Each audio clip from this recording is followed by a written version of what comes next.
өмнөх хийсэн том мега ажил бүхэл микро ажлууд нь хүртэлтэй бүтлгүүцсэн гэж би бодож байгаа. Юу хийдгүйг брожур солидог тий.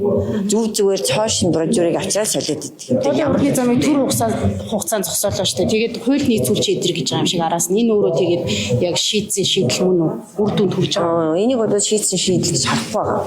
Энд чинь хуулийн дагуу бүхий л Монгол улсын байгууллага тий хувь хүн болгондоор амьдардаг үстэй. Хуулийн болгондоор тий хувь хүмүүс хүртэл ажиллаж амьдардаг байтал бүхэл бүтэн төрийн байгууллага нь нийслэлийн удирдлага нь ийм хууль бус шийдвэр гаргасан байгаа бол тэр хууль бус шийдвэрийн дагуу хийгдсэн бүхий л зүйл хууль бус шийдвэрийн дагуу хийгдсэн тэр гэрээ хууль бус.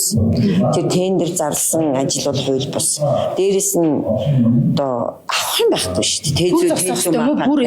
Бүр зогсоох ёстой гэж би харж байгаа. Тэзүү мапантай байхгүй байгаа нь тодорхойгүй. Байгаль орчны үнэлгээ нь асуудалтай байхгүй нь тодорхойгүй. Усан байгууламж гэж үздэг юм байна. Тэгэхээр усны үнэлгээ нь байхгүй. Тэгсэн мөртлөө юун дээр үнэлээ 500 тэрбум төгрөг. Тэгээ одоо үндэсний хэдэн компаниудаараа ажил хийлгчгээд мөнгөний өгдөггүй шүү дээ. Маха идэж маяга майждаг шүү дээ. Манай одоо үндэсний компаниуд атал энэ гадны компани тэг юу 500 тэрбумын олгоцсон ч байх шиг.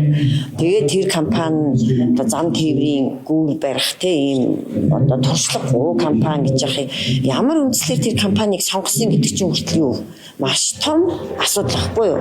Ганцхан асуудлыг ингээд аваад салгаад үзэхэд асар том асуудал шүү дээ. Тэгэхээр бүхэлдээ энэ асуудал хууль зөрчсөн бүхэлдээ маш ноото мега төслийн ард мега хулгай явж явах магадлал асар өндөр байгаа гэж би дахин хэлмээр байна.